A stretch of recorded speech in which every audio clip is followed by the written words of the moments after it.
झुके हुए सर, खुद ब खुद उनका पता बताया। तो नमस्कार मनोज वाजपेयी जी। पता तो बताइए। रजनीश, न्यूज 18 से नमस्कार।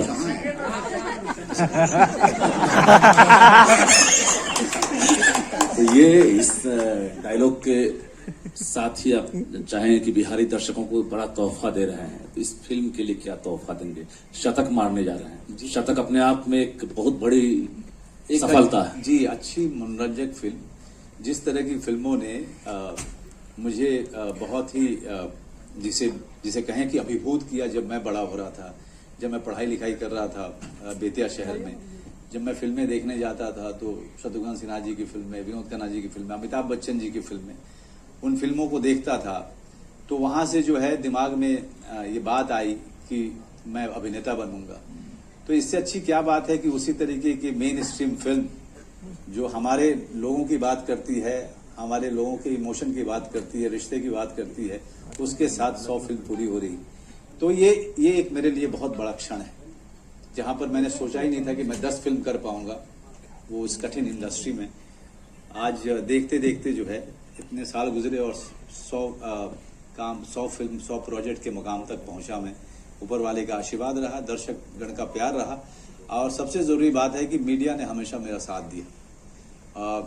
और आप ये मत समझना कि आप हैं इसलिए मैं कह रहा हूं, क्योंकि मीडिया ने मेरा साथ कभी नहीं छोड़ा। चाहे मैंने जैसी भी कला फिल्में की, middle of the road cinema किया, बहुत कम मैंने मेन स्ट्रीम फिल्में की, उसके बावजूद मीडिया ने मुझे अपने सर आंखों पे बिठा के रखा। तो आप सबके कारण भी बहुत सारी चीजें मुमकिन हुई। सर, मैं मीडिया वेब से रिया सुमन। ना डायलॉग वाला आदमी ना ही मर्द तो नहीं। मनोज सर हाथ मीडिया वेब से रिया सुमन हूँ। सर, दिल्ली हो चुका, लखनऊ हो चुका, यूपी हो चुका, अब बिहार के बेटे बिहार में झंडा कब गाड़ रहे हैं? अरे बिहार में झंडा काहे खातिर गाड़े? जब बिहार आदमी आवेला यहाँ पे मजा मस्ती करे, अपने दोस्त यार के संगे मिले, झंडा फहरावे खातिर ना आवे नहीं जा। झंडा आप लोग फहराएंगे मेरा। हाँ, मेरे अंदर में उतनी औकात ही नहीं है कि मैं अपने जमीन पे आके मैं अपना झंडा फहराऊं। वो झंडा आप लोग बुलंद कीजिए। बिहार में सूट कब जी। आपने एक शब्द का चुनाव किया, ये कठिन इंडस्ट्री में कितनी कठिनाई होती है आपको उस इंडस्ट्री में? सारे लोगों को बहुत कठिनाई होती है, सबको, क्योंकि अवसर उतने ही हैं और लोग ज्यादा होते हैं। और जब आप नए होते हैं, आप पे विश्वास करना किसी के लिए भी बहुत कठिन होता है। और जब आप एक किसान परिवार से आए हैं और थिएटर से आए हैं, तो जाहिर सी बात है आपके माथे पे तो लिखा नहीं हुआ है कि आप कितने काबिल हैं। तो अपने आप को साबित करते करते कई साल लग जाते हैं। तो ये कठिन जो है वो आज से नहीं है। अमित जी, शत्रु जी, उनके पहले से भी बड़ी इंडस्ट्री बड़ी कठिन रही है, खास करके वो लोग जो बाहर से आते हैं। तो मेरे लिए भी वैसा ही था, लेकिन मेरा थोड़ा लंबा हो गया। मेरे लिए लड़ाई बड़ी लंबी चली मेरी, और कई बहुत ही कम बार मैं ऊपर गया, लेकिन ज्यादा बार मैं नीचे रहा। लेकिन नीचे रहने के बावजूद भी मैं लगातार अच्छी फिल्मों से जुड़ने की कोशिश करता रहा। नए नए डायरेक्टर्स को खोजा, अपने लिए स्क्रिप्ट ढूंढी, अपने लिए वो प्रोजेक्ट ढूंढे जो मुझे मेरी एक्टर की क्रेडिबिलिटी को कहीं ना कहीं स्ट्रांग करते गए, उसको ताकतवर बनाते गए। सर, यहाँ TV9 भारतवर्ष से आलोक हूँ। राजनीतिक सवाल नहीं करने हैं ना, आचार संहिता लागल बाबा बिल्कुल नहीं करूंगा सर। किसी दलगत सवाल नहीं करूंगा। लेकिन जिस तरह की आपका कैरेक्टर भैया जी का है, उसमें एक जगह डायलॉग है कि रॉबिन हुड वाली छवि आपकी बनाई गई है। तो क्या अब मनोज वाजपेयी पॉलिटिक्स में आएंगे? फिर पूछ हुए बात 26 साल से यह लोग पूछा था। मैं बोल चुका हूं कि मेरा सपना है ही नहीं। देखिए, एक उसका कारण है, उसका बहुत बड़ा कारण है।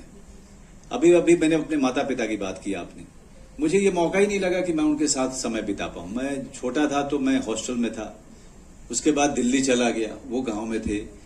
जब वो दिल्ली आए मेरे भाई बहन के पास, तब मैं बंबई चला गया, तो कभी रहा नहीं उनके साथ में। तो जिस आदमी ने अपने सपने के लिए अपने माता पिता के साथ का त्याग किया हो, वो सब कुछ बना बनाया छोड़ के किसी ऐसे रास्ते पे क्यों जाएगा जो जिसके बारे में वो जानता नहीं है।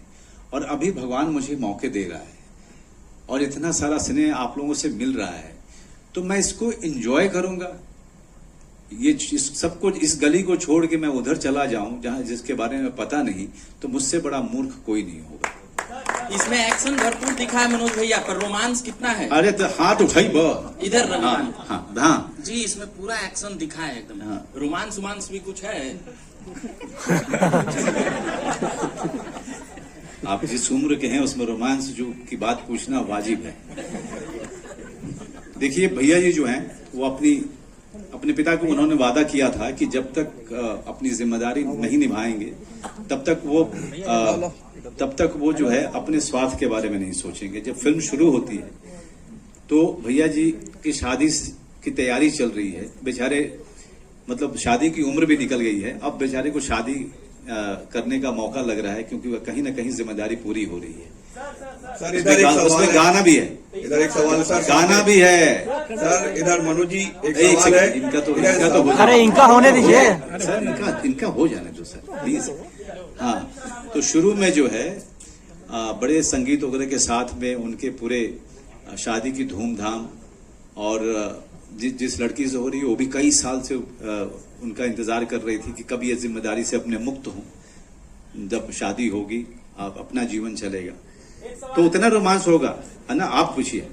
हाँ, बॉलीवुड में एक शब्द है नेपोटिज्म, जो कि बहुत डिबेटेबल है। क्या मनोज वाजपेयी ने अपने करियर में नेपोटिज्म कहीं फेस किया है, या आज भी यूपी बिहार के लड़के जाते हैं तो क्या उनके साथ ऐसा होता है? बहुत अच्छा, मैं जानता था कि कोई ना कोई तो पूछेगा ही। मतलब ये सवाल भी जो है घिस चुका है। पहली बात तो ये कि मैं आप लोगों से दरखास्त करूंगा, ये हिंदी फिल्म इंडस्ट्री है, हिंदी फिल्म इंडस्ट्री बुलाएंगे, बड़ा सम्मान आप हमें देंगे। और मैं हर जगह बोल रहा हूँ, हर जगह, ये बड़ा अपमानजनक शब्द है, लेकिन मैं जानता हूं कि आप जानबूझ के नहीं कर रहे हैं, क्योंकि ये चलन हो गया है, तो सब लोग उस तरह से बातें करते हैं। दूसरी बात, आपको ये समझना पड़ेगा कि जब आप पीछे मुड़ के देखेंगे मेरी फिल्मों को, तो मेरी फिल्में जो मैंने की हैं, चाहे वो अलीगढ़ हो, चाहे वो राजनीति हो, चाहे वो पिंजर हो, चाहे सत्या हो, चाहे शूल हो, कौन हो, ये सारी फिल्में जो परिवार के लोग हैं या हमारे उम्र के जो लोग थे, वो लोग नहीं छुएंगे कभी, क्योंकि ये जो फिल्में हैं आपको एक कलाकार के रूप में स्थापित करती हैं, एक स्टार के रूप में स्थापित नहीं करती हैं। तो मैंने उन फिल्मों को चुना, तो वहां पर मुझे कंपटीशन वहां से नहीं था। अगर कंपटीशन था भी तो मेरे सरीखे कलाकारों से था, और उनके साथ कंपटीशन में मुझे बड़ा मजा आता था, क्योंकि वो बड़े कमाल के कलाकार, चाहे के मेनन हो, चाहे नवाज हो, चाहे इरफान हो, तो हम लोग एक दूसरे के साथ उठते बैठने वाले लोग, एक दूसरे से सीखने वाले लोग थे। तो ये बिल्कुल अलग राह थी जो मैंने ली थी। तो इसलिए मेरे रास्ते में वो जो कठिनाई की बात आप कर रहे हैं, वो मेरे रास्ते में नहीं आया, क्योंकि मेरा रास्ता अलग था। और उस रास्ते पे चलते चलते मैंने बहुत सारी फिल्में की, एक अभिनेता के तौर पे एक नाम कमाया, एक सम्मान कमाया उससे। लेकिन जहां तक आपकी बात है, जो आप पूछ रहे हैं, देखिए, एक बिजनेसमैन का बेटा ना अपने पुराने मैनेजर को भी अपने गल्ले पे नहीं बैठने देगा। वो अपने जो बेटा बड़ा होगा तो उससे मैनेजमेंट करा करके उसको बना बनाया बिजनेस देता है। तो जब हम इंडस्ट्री कहते हैं, फिल्म इंडस्ट्री कहते हैं, तो जाहिर सी बात है कि अगर कोई प्रोडक्शन कंपनी है और उसका बच्चा अगर वो एक्टिंग में आना चाहता है तो वो उसको प्रेफर करता है, उसको वो ट्रेनिंग कराता है, इधर उधर जो है बहुत सारे अनुभव करा करके वो उसको लॉन्च करता है। और मुझे इस बात से दिक्कत नहीं रही। दूसरी बात, मैं इस बात को जानता था कि अगर मैंने अपने आप पे तैयारी नहीं की तो मुंबई शहर में मेरा कोई है नहीं। तो जो पहला अवसर मुझे मिले वो एक बड़ा अवसर साबित हो, इसके लिए मुझे अपने ऊपर काम करना पड़ेगा, अपनी ट्रेनिंग करनी पड़ेगी। इसलिए मैं गांव से मुंबई नहीं गया, मैं गांव से दिल्ली गया, वहां ग्रेजुएशन करते समय ही थिएटर किया, कई साल थिएटर किया, अपने आप को एक अभिनेता के तौर पे स्थापित किया रंगमंच में। तब मैं मुंबई गया। तो जितने सारे काम आप देखेंगे, कभी भी हर बार कोशिश ये रही कि ये वो अवसर मुझे अब अगले मुकाम तक लेके जाए या बड़ा अवसर साबित हो। और यही बात मैं जो बाहर से आने वाले हैं उनको मैं कहना चाहता हूं कि अब नेपोटिज्म की बात छोड़ दीजिए। जरूरी है कि आप अपने ऊपर इतना काम कीजिए कि जो भी अवसर आपको मिले, चाहे छोटे से छोटा हो, आप उसको बड़ा अवसर में तब्दील करें। वो काम जब सीख लेंगे, काबिल होकर के मुंबई जाएंगे, तो आपको दिक्कत नहीं आएगी। मनोज सर, मेरा नाम प्रीतम हुआ, बोलो जिनके से हूँ। सर, हमारा प्रश्न ये था कि मैं रिक्वेस्ट करूंगी कि ये हमारा आखिरी सवाल है जी। तो आप प्लीज अपना प्रश्न पूछिए। मैं कर लूं? बिल्कुल बिल्कुल। सर, तो जब भी कोई ऐसी मूवी आती है जिसमें थोड़ा थ्रिलर होता है, एक्शन, गैंगस्टर दिखाया जाता है, तो ये भी कहा जाता है कि वो जो मूवी है वहाँ के उस मिट्टी के इतिहास से जुड़ी है। वर्तमान के दौर में ऐसी मूवी आने पर उस मिट्टी को, उस प्रदेश को एक फर्क पड़ता है, उनकी छवि पे वर्तमान में फर्क पड़ता है। क्या आप ऐसा मानते हैं? देखिए, छवि मैं अपनी जमीन की क्यों बिगाड़ूंगा?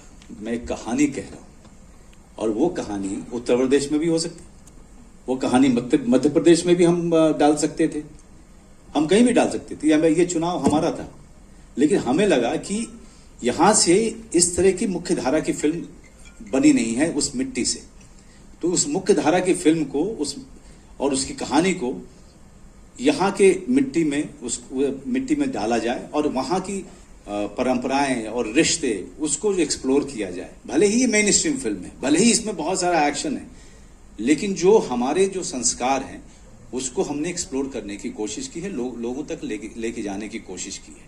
फिल्म अच्छी है, फिल्म बहुत कमाल करेगी, तो वो जो रिश्ता है, वो जो सारे संबंध जो आप दर्शक देखेगा, मुंबई का, तमिलनाडु का या बाहर के जो दर्शक देखेंगे, उन तक ये भी तो पहुंचेगा कि यहाँ पे रिश्ते कैसे होते हैं, यहाँ पे सौतेली माँ और सौतेले बेटे के बीच में किस तरह का जो है सम्मान भी होता है और प्रेम भी होता है, एक विश्वास भी होता है, वो भी तो देखेंगे। वो भी देखेंगे कि दो सौतेले भाई सगे भाई के जैसे होते हैं या उससे बढ़ के होते हैं, ये भी तो देखेंगे। ये भी तो हमारी मिट्टी की बात है। तो और इसमें कोई गैंगस्टर नहीं है, भैया जी गैंगस्टर नहीं है। भैया जी अपने गांव और जिले के बड़े बूढ़ों का ख्याल भी रखते हैं और सारे लोग उनको बहुत प्रेम करते हैं, लेकिन उनके ऊपर मुसीबत आ जाए तो पूरे जिले के लोग उनके साथ हो लेते हैं। भैया जी वो भी एक आदर्श हैं अपने लोगों के लिए, उनके लिए लड़ते हैं, उनकी रक्षा करते हैं। तो ये भी बात तो सीखेंगे लोग।